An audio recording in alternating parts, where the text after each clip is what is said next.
bertengkar terus ini nanti, gitu ya. Ini bisa ada perang juga, ada perang dunia ketiga juga, tapi kita berdoa tidak akan terjadi karena Indonesia insya Allah akan menjadi pendamai dari semuanya. Indonesia aslinya kan giliran untuk diintervensi seperti Syria. Ini jadwalnya Indonesia. Tapi mereka merasa sia-sia kalau kesini bawa militer.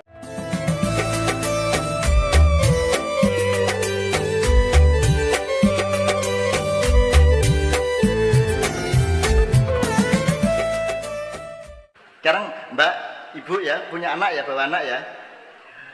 Ini anak sama bapak kan? Gitu?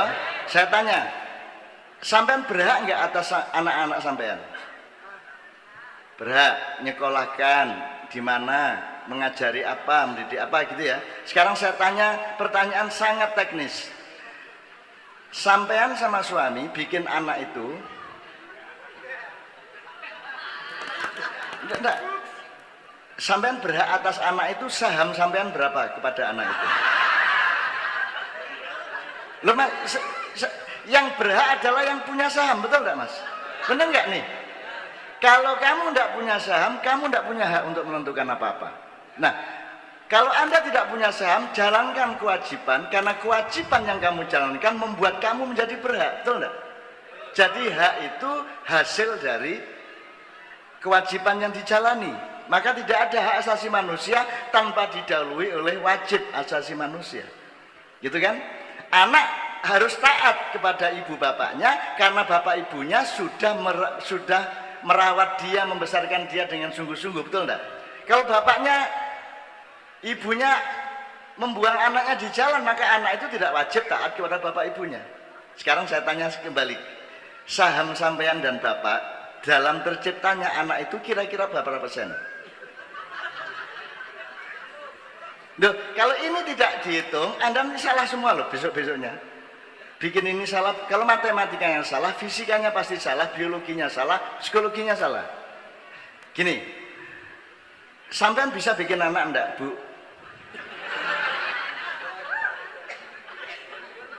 Ibarat Anda menanam pohon, benihnya Anda, misalnya jagung digejik, masukkan dret.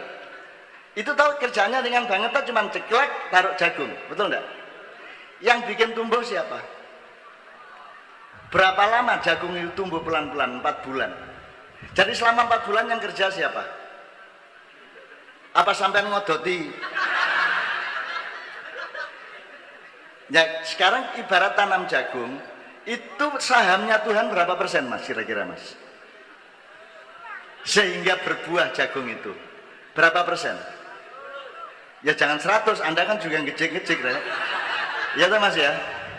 Nah sampean bikin anak itu, saham sampean itu apa toh? Kecil-kecil. Sahamnya pun tidak berat toh, malah enak toh. Ya toh? Nah sebenarnya hak sampean kepada anak sampean dibanding sahamnya Tuhan kepada anak sampean, besar mana?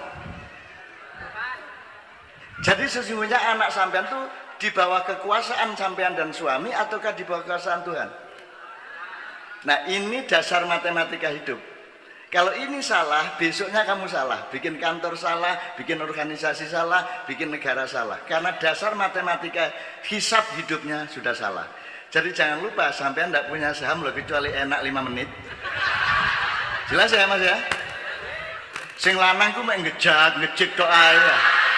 Mocal macul.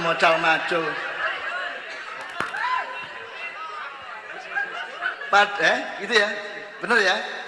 Oke, dengan begitu sekarang kita mulai belajar bahwa kembali pulang kembali itu kita mengenali yang paling punya saham dalam hidup kita. Bisa nggak Anda menciptakan dirimu sendiri? Bisa nggak engkau menumbuhkan helai rambutmu? Bisakah engkau menghentikan pertumbuhan badanmu? Bayangin, sampai kan ngikut toh, sama Tuhan ditentukan umur 23 berhenti, tinggi badan 170 misalnya ya. Diodot tidak bisa Mas.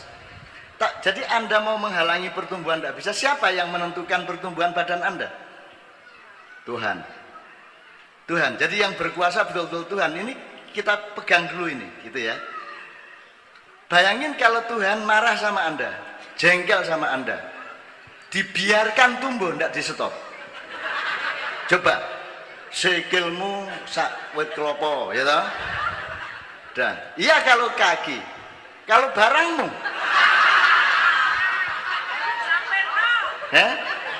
iya nek disampaikan nek sak meter, lah nek 5 meter, kau ubet-ubetno. Jadi teman-teman sekalian sederhana, siapakah yang berhak atas hidupmu? Tuhan. Jadi kita tidak punya tempat kembali, tidak punya tempat untuk memohon, tidak punya tempat untuk berlindung, tidak punya tempat untuk pulang kembali kecuali menemukan kembali pemilik saham kehidupan kita. Itu pasal pertama, gitu ya, jelas Mas ya. Kira-kira gitu. Dalam Hindu sama atau gitu? Sama. Saya tanya lagi Mas. Jadi Undang-Undang Dasar 45 buktinya dia di amandemen, berarti kebenaranmu hari ini bisa kamu bantah sendiri besok pagi, bener nggak? Karena manusia itu kemungkinan, kalau Allah kepastian, jelas ya? Nah, jadi yang kemungkinan ini harus rendah hati, wong kadang iya kadang enggak kok. Kadang bener kadang salah. Apa yang sudah kita yakini hari ini besok pagi ternyata lebih luas toh ini, nggak kayak tadi malam toh, kan gitu. Jadi kita selalu bergerak, manusia selalu bergerak. Maka sekarang ada banyak kesalahan dalam sejarah, ada banyak tidak presisi atau salah paham, termasuk tafsir-tafsir terhadap agama, termasuk tafsir terhadap kitab suci Al-Quran, pemahaman terhadap Rasulullah, pemahaman terhadap macam-macam. Itu banyak kesalahan-kesalahan sehingga terjadilah pertengkaran-pertengkaran internasional. Bertengkar terus ini nanti, gitu ya. Ini bisa ada perang juga, ada perang dunia ketiga juga, tapi kita berdoa tidak akan terjadi karena Indonesia insya Allah akan menjadi pendamai dari semuanya. Indonesia aslinya kan giliran untuk diintervensi seperti Syria. Ini jadwalnya Indonesia. Tapi mereka merasa sia-sia kalau ke sini bawa militer. Di sini nggak perlu ngelawan tentara dan polisi, ngelawan penganggur saya ini kayak skala kabeh. Orang Indonesia itu jangan dilawan. Mereka tidak bisa menderita, tidak punya duit kayak apapun tetap ketawa-ketawa tiap hari. Di puncak kesedihannya mereka justru, pokoknya orang Indonesia tidak ada matinya, gitu ya. Oke, sekarang satu eksperimen terakhir sebelum sampean pulang Pak Pendeta ya. Mbak, bawa anak ya.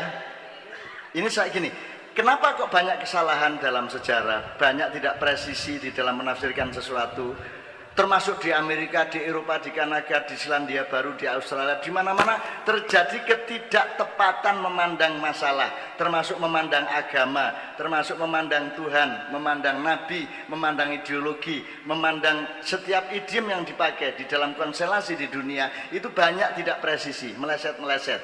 Nah sekarang saya tanya, jadi urusannya sebenarnya karena orang itu tidak ngerti persis hak dan kewajiban.